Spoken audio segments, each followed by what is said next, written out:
Aqui é uma linha do tempo, né? Aqui eu vou botar um ponteirinho laser, né? Estamos falando do Brasil colonial, o Brasil da pré-história até a República. Aqui nós temos o Estado do Brasil, que vai, na verdade, 1530 até 1815, tá? Na verdade, porque foi o Dom João III que iniciou esse processo de colonização, inicialmente com um sistema de capitanias hereditárias, só que não deu certo, depois foi substituído pelo sistema de governo geral. Em 1815, o Brasil é elevado à categoria de Reino Unido, a Portugal e Algarve, né? Mas até a independência, no 7 de setembro de 1822, nós temos o chamado Brasil colonial, né? No ensino médio a gente usa essa referência através da linha do tempo, né? E por isso que eu estou colocando aí aqui marcado, né, com laranjinha, porque tá laranja também é a cor da Holanda, né? Coincidentemente, mas não tinha pensado nisso, mas basicamente só uma referência. E aqui as invasões holandesas, Heitor. Então, quando a gente fala, qual é o foco da nossa aula hoje? É o processo que vai de 1624 a 1625, ele é interrompido até 1630 e vai de 1630 até 1654. Beleza? Mas há um preâmbulo disso. E qual é o ponto aqui? Aí, para a galera que está nos acompanhando, deixa ali no chat, né, se vocês também tiveram essas informações já no contexto escolar, né? Ou se tem algum professor de história, dá-lhe pau aí também. Fala, né? Porque quando a gente fala em invasões holandesas, entra no contexto das invasões estrangeiras, que é um conteúdo de ensino médio que a gente aprende na escola, né? E essas invasões estrangeiras ficaram caracterizadas pelas invasões francesas e as invasões holandesas. As invasões francesas aconteceram em 1655, na França Antártica, lá no Rio de Janeiro, e depois em 1612, que foi a França equinocial, lá na região de Maranhão, no Nordeste. Só que a invasão holandesa a gente só fala a partir de 1624, e já há um processo de invasão anterior. Olha aí, esse é o ponto da linha do tempo. Então vamos mostrar para a galera aqui, vamos ampliar. Ó. Em 1595, James Lancaster, que era um corsário inglês, invadiu Recife e saqueou, né? Corsário, saque, pirataria, né? A gente está sempre relacionando com isso, né? E aí foi uma quantidade de riquezas absurda, o que levou a um interesse de outras nações por Pernambuco, né? Por causa das riquezas derivadas em grande parte do açúcar, né? Da produção da cana-de-açúcar e da produção, né? do açúcar derivado da cana. E outros produtos, a cachaça, a rapadura, né? O pessoal que é de Pernambuco aí, coloca outros produtos, caso tenha, e a gente não esteja referendando aqui, bota aí para a galera saber.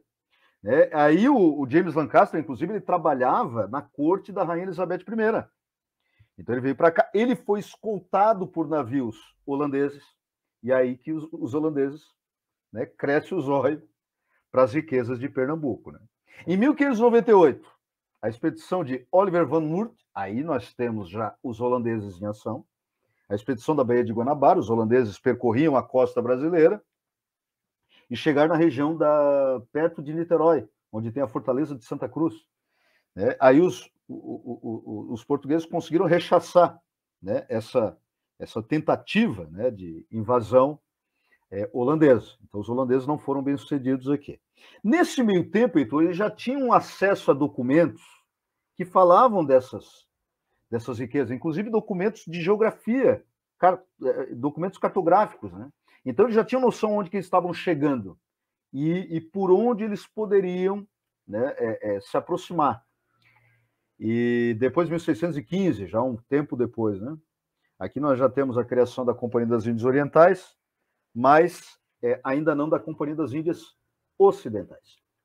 Então, nós temos a expedição em Cabo Frio de Joris van Spilbergen, que é Cabo Frio, São Vicente, né? Ele chegou até São Paulo, depois ele escreveu um documento falando sobre essas viagens. Uma curiosidade, ele foi o primeiro holandês e a segunda pessoa, o segundo navegador a promover a circunnavegação do planeta. Né? O primeiro foi o Fernão de Magalhães, que não concluiu. Na verdade, ele morreu antes, né? E depois nós temos aí Joris van Spielbergen. Em 1623, a invasão da Amazônia. Lá eles criaram uma fortaleza que depois foi destruída pelos portugueses. Eles vieram pela região da Guiana, entraram na Amazônia e tentaram dominar. Peter Adrians. E em 1624, a invasão de Salvador. Jacob Willekes. Aqui uma coisa, o Jacob Willekes conseguiu invadir Salvador. Eles prenderam o governador-geral, né, que tinha uma relação direta com o rei de Portugal, que era o Diogo de Mendonça Furtado, tá? Eu acho que eu não estou enganado, acho que é isso, Diogo de Mendonça Furtado, ele era o governador-geral, ele foi capturado, levado para a Europa, e aí o Portugal acabou indicando um outro governador-geral, que foi o cara de Olinda, Matias de Albuquerque. Então ele governava Olinda, e acabou se tornando governador-geral por causa do apresamento de Diogo. Então, Salvador era a capital do estado do Brasil, naquela época, né? Salvador é capital do Brasil, Heitor, de 1548 a 1763. Depois muda para Rio de Janeiro, depois Brasília. Aí, a invasão de Salvador ocorreu no dia 10 de maio de 1624, e foi até 1º de maio a maio, né? Quase um ano inteiro, até 1º de maio de 1625, quando, de certa maneira, os portugueses conseguiram rechaçar a invasão holandesa. Só que os holandeses ficaram 4 anos pesquisando e verificando como é que eles poderiam retornar ao Brasil.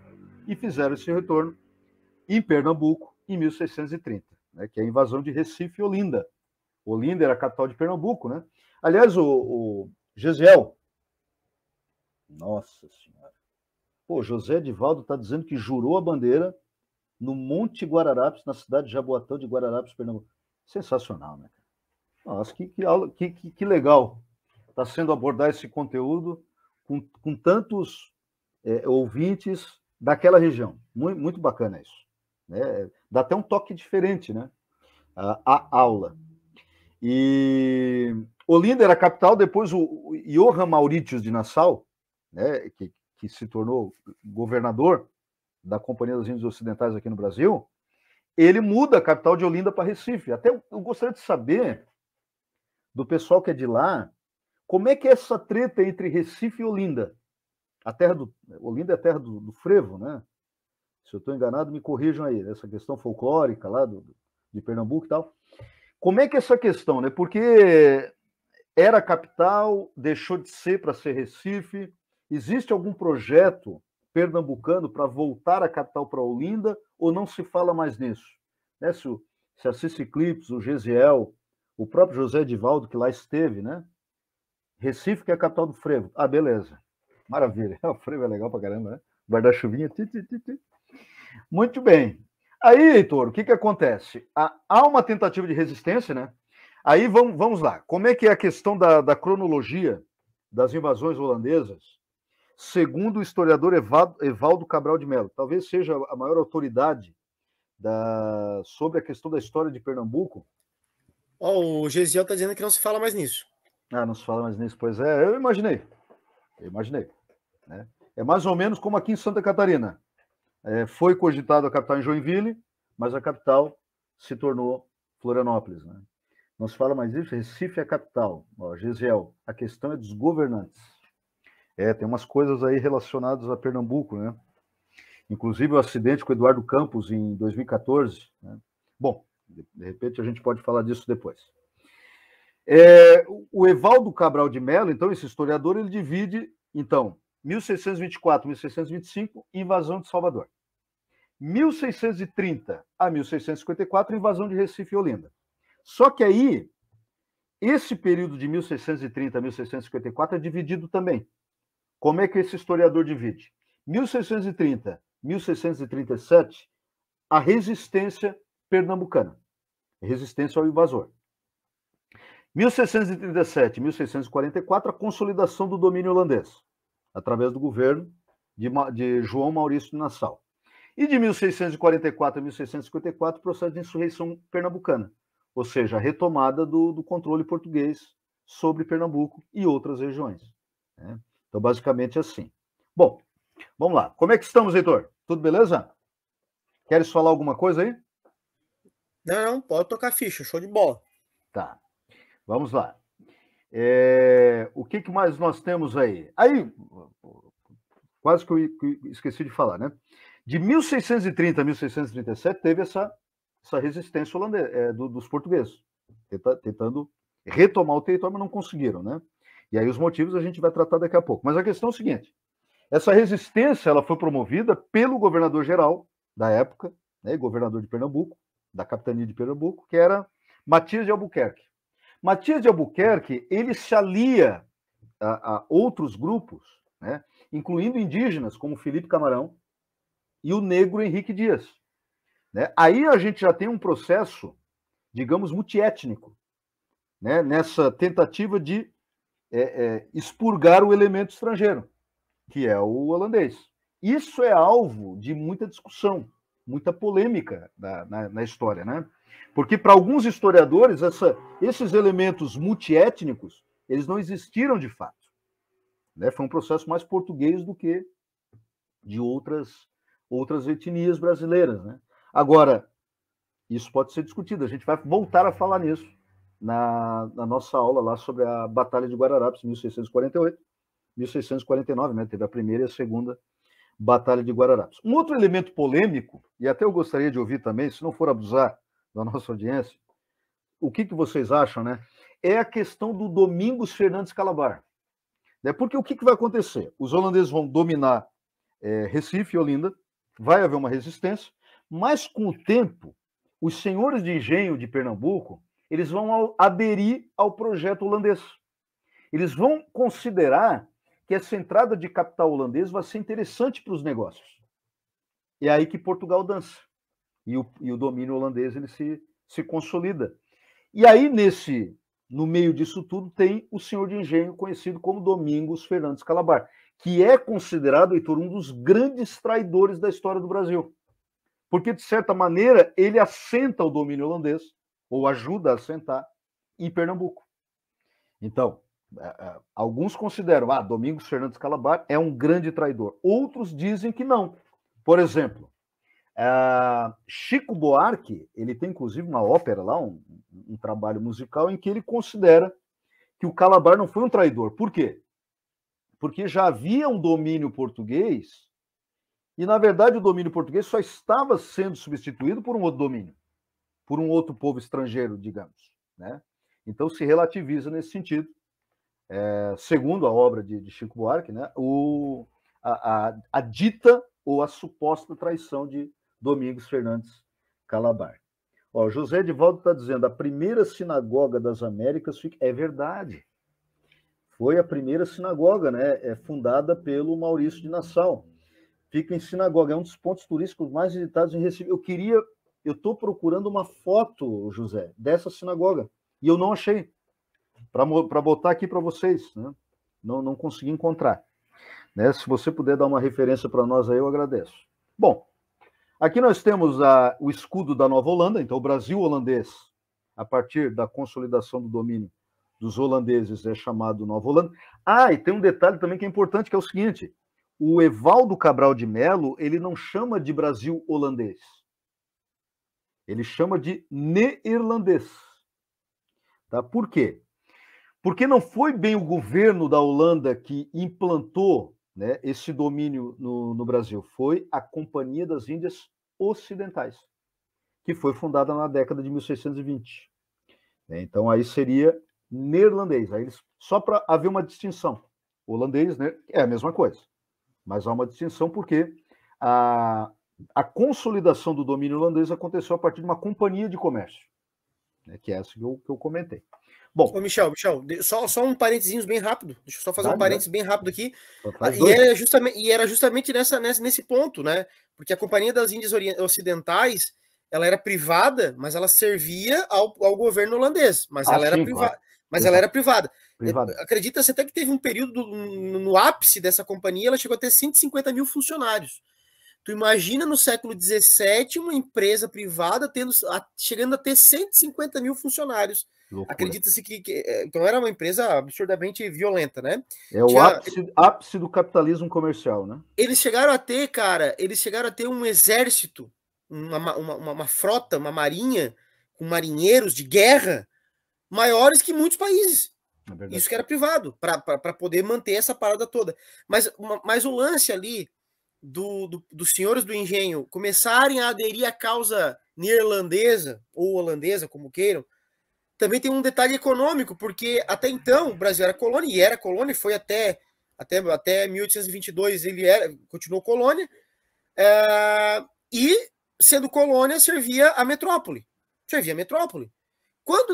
Aí, quando teve a União Ibérica, uma das coisas que o Filipe II, que era o rei de Portugal e Espanha, uma das primeiras coisas que ele fez foi, se já era difícil o acesso dos outros países aos produtos brasileiros, na União Ibérica mesmo ele avacalhou, não dificultou, encheu de burocracia, não deixou.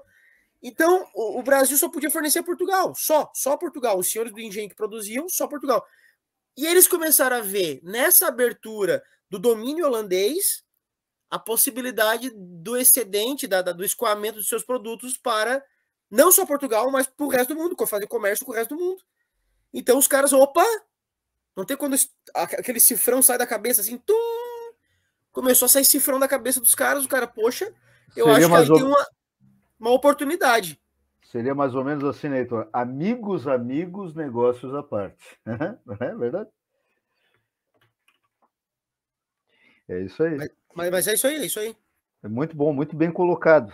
Tá? Então, aqui um mapa holandês, eles pintaram de laranja, né? Eu acho que foi uma cor, inclusive, bem escolhida, orange.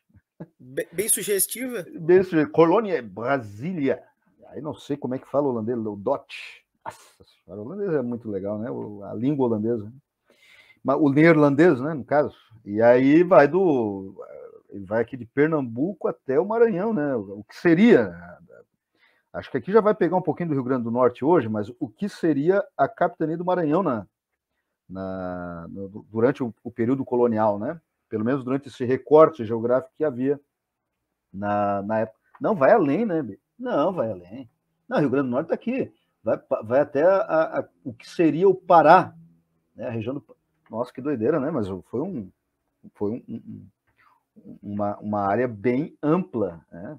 Aqui seria a bandeira da Holanda, né, com um anagrama, né, que na verdade tem várias letras aqui, Heitor, né, que formam.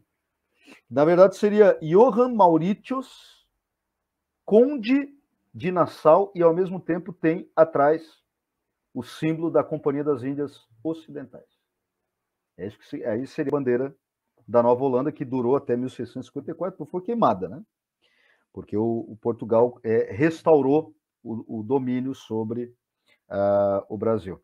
Uma coisa também, quero perguntar para o ouvinte aí, o seguinte, o Calabar, afinal, na opinião de vocês, o Calabar foi um traidor ou não foi? O que vocês acham? Especialmente o pessoal lá de Pernambuco. Qual é a visão que vocês têm sobre isso? Domingos Fernandes Calabar, traidor ou não, né, nesse processo todo aí? Heitor, uma coisa que eu esqueci de falar foi o que levou ao domínio holandês, né? Porque, tá, tudo bem. O Pernambuco tinha riquezas que, de certa maneira, despertaram a cobiça desses comerciantes, né? Mas tem também um detalhe que é o seguinte, no século XVI, a Holanda participava na distribuição de açúcar na Europa porque era aliada de Portugal. Só que a Holanda era aliada de Portugal, mas era inimigo da Espanha. Na verdade, a Espanha dominava, né, o grande Império Espanhol, dominava a Holanda, a região de Flandres, ali, Bélgica e Holanda. Então, a Holanda passou por um processo traumático de tentativa de independência, que ficou conhecida como Guerra dos 80 Anos. Né? Em 1580 teve lá 1582 teve um processo de ruptura com a Espanha, mas não se consolidou, e a independência plena só foi conquistada com o Tratado da Paz de Westfália, em 1648, que, de certa maneira, redesenha, né, os Estados Nacionais Europeus no século XVII. Pois bem, então, a Holanda era amiga, tinha uma aliança, inclusive econômica e de diplomacia com Portugal, mas era inimiga da Espanha. Só deixa eu dar uma boa noite ali para o Saddam. Ei, Saddam, boa noite. Tamo junto aí. Legal ter você conosco, né? Só que em 1580, Heitor, vai acontecer o processo, né, de instauração do trono espanhol, né, sob domínio de Filipe II, em Portugal. Isso é conhecido como dinastia filipina ou, aqui no Brasil, a gente conhece como União Ibérica. Então, um espanhol esteve no trono de Portugal. A coroa portuguesa e espanhola se fundiram. Aí, como a Espanha controlou Portugal, de certa maneira, Portugal herda a treta com a Holanda. Agora a Holanda é inimiga de Portugal e Espanha. Por quê? Porque são a mesma coisa. É a mesma coroa, né? União Ibérica. A União Ibérica dura de 1580 a 1640. A primeira coisa que Filipe II faz ao chegar ao poder é romper relações com a Espanha com a Holanda, perdão, e impedir que a Holanda tenha participação nesse processo de distribuição do açúcar português, né, na Europa. Aí a Holanda, né, começa a procurar outras maneiras. É nesse contexto que surge depois a Companhia das Índias Ocidentais, que tinha o objetivo precípuo, né, basicamente único, de domínio sobre o controle do comércio de açúcar no Nordeste brasileiro, partindo de Pernambuco, né? Então é isso. A outra coisa também, né? Eu falei lá em 1595, teve o saque de Salvador, o saque de Pernambuco, né? De Recife. Então, a Espanha levou um pau da Grã-Bretanha, né? Numa batalha naval durante o reinado de Elizabeth I, porque a Espanha tinha a maior marinha da época, chamada de Invencível Armada. E aí, em 1588, a Espanha perde para a Inglaterra. E a Inglaterra começa um predomínio marítimo que não tinha até então. E aí vai chegar até, depois, né, da União Ibérica, vai chegar até uma região dominada por Portugal e Espanha, que foi aqui no Brasil, né, colônia do Brasil.